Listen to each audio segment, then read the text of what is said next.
मेरे मन में कल्पना है। आ सकते हैं सर। मैं सोच रहा था कई वर्षों से, लेकिन अब वो मैं इसको कर रहा हूँ। वेव्स।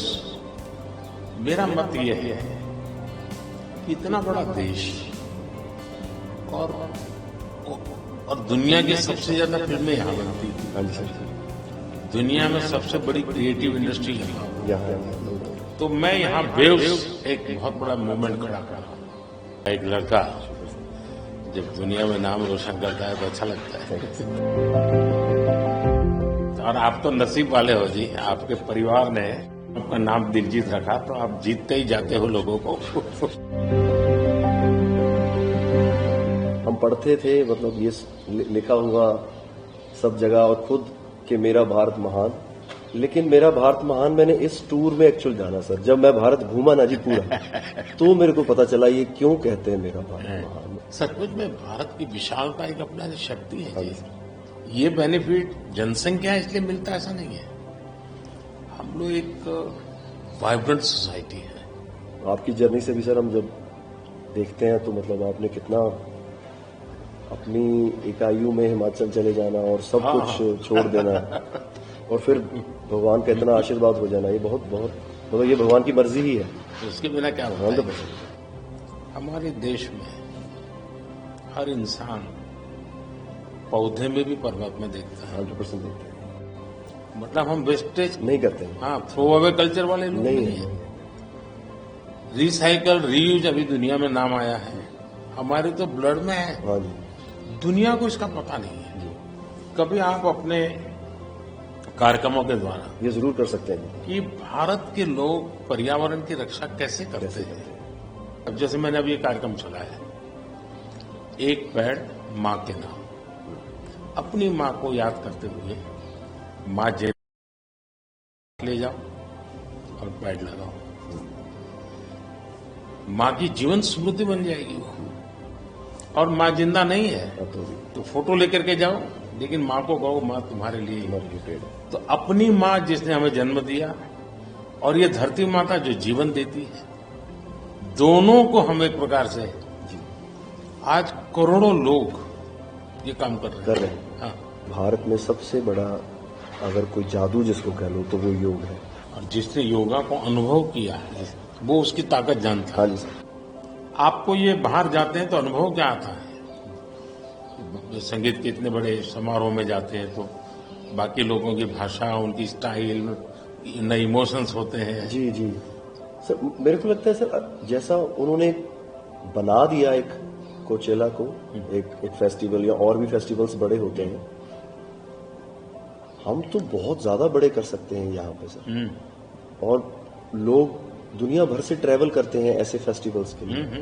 तो हमारा तो इतना रिच कल्चर है, अगर हम ढाबे में बैठ के भी खाना खा रहे हैं और कोई राजस्थान में गा रहा है तो इतना सुरीला गा रहा है कि बंदा बोलता है कि मैं गाना छोड़ दूं यार, ये इतना अच्छा गाना गा रहा है। और मैं प्रोफेशनली गाता हूँ, ये बंदा प्रोफेशनली गा भी नहीं रहा और मेरे से अच्छा गा रहा है। इतनी ज्यादा उनके अंदर कला है। वो लोग बना के बैठ गए।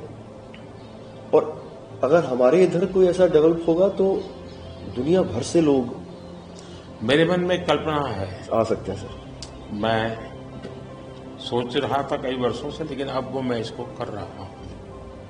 वेव्स। मेरा मत ये है कि इतना बड़ा देश और दुनिया की सबसे ज्यादा फिल्में यहाँ बनती हैं। हाँ जी सर। दुनिया में सबसे बड़ी क्रिएटिव इंडस्ट्री यहाँ हो। यहाँ है। तो मैं यहाँ वेव्स एक बहुत बड़ा मूवमेंट खड़ा कर रहा हूँ और दुनिया की क्रिएटिव वर्ल्ड को मैं इकट्ठा करने वाला हूँ अप्रैल में जी। अब दुनिया का क्रिएटिव वर्ल्ड का सेंटर हिंदुस्तान। मैं एक बार जर्मनी की चांसलर मर्कल जी, तो हम मिले तो उसने मुझे संगीत का विषय निकाला। तो मैंने उसको कहा मेरे देश में सूर्योदय के पहले संगीत हो ये अलग है और सूर्योदय के बाद अलग उसका टाइम अलग है। हाँ जी। मैंने कहा मेरे अलग अलग प्रहर मेरे यहाँ होता है, हर प्रहर का संगीत होता है। फिर मैंने कहा सैड सिचुएशन है तो एक संगीत है, जॉय है तो एक है। तो फिर उनको बड़ा इंटरेस्ट लिया।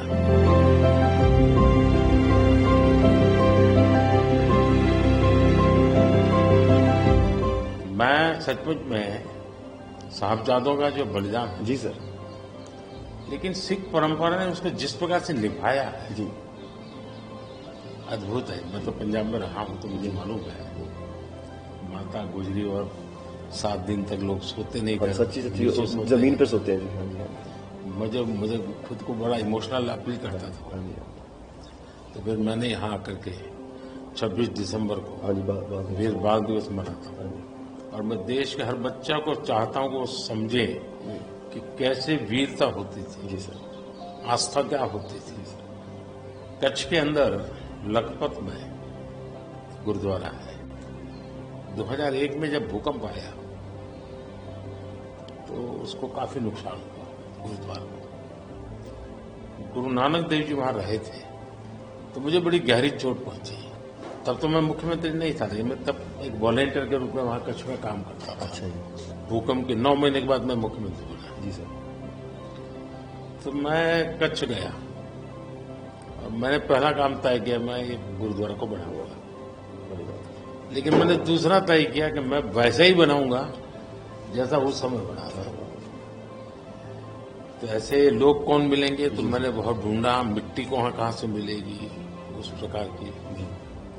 आखिर में मैंने राजस्थान से कलाकारों को लाया, आर्टिस्टों को, और उनके मदद जैसा था वैसा बनाया। तो मैंने आपका इंटरव्यू देखा था सर अभी हाल ही में, इसमें जब आप अपने माँ और गंगा माँ की बात कर रहे थे, जब आप इमोशनल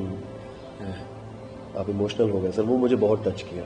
मतलब वो एक हमारे लिए आप प्रधानमंत्री एक बहुत बड़ा पद है, तो हम शायद एक जो उसके पीछे एक माँ और बेटा और इंसान है, वो कई बार वो निकल जाता है, भूल जाता है, क्योंकि एक ओहदा बहुत बड़ा है।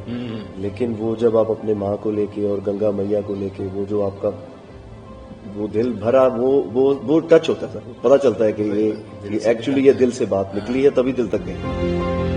सर ये हमने इंडिया की तरफ से ये पहला सबसे बिगेस्ट टूर हुआ है कि हमने जितने देशों में शोज किए, पहली बार स्टेडियम शोज किए सर हमने। ये इस साल जैसे टूर कल्चर हमारे कम था। हमारे अहमदाबाद में कहाँ किया हमने? गिफ्ट सिटी में। हाँ जी, हाँ जी, हाँ जी, हाँ जी सर। वो गिफ्ट सिटी भी एक मेरा बड़ा ड्रीम प्रोजेक्ट। हाँ जी, हाँ जी सर, हमने सबने हमको बताया सर, हम जब जलेबी फाफड़ा भी खाया और सबने बताया। सबसे बड़ी बात है, मैं आपकी तारीफ करने के लिए नहीं कह रहा, नहीं सर, इस शोहरत को पहचाना। और मैं आपके व्यवहार से देखता हूं, लोगों से सुनता हूं कभी कभी, तो मुझे लगता है कि आपके माता पिता के संस्कार का हो या गुरु की कृपा का हो, आपने इन सारी चीजों को पचाया है, उछल नहीं पड़े।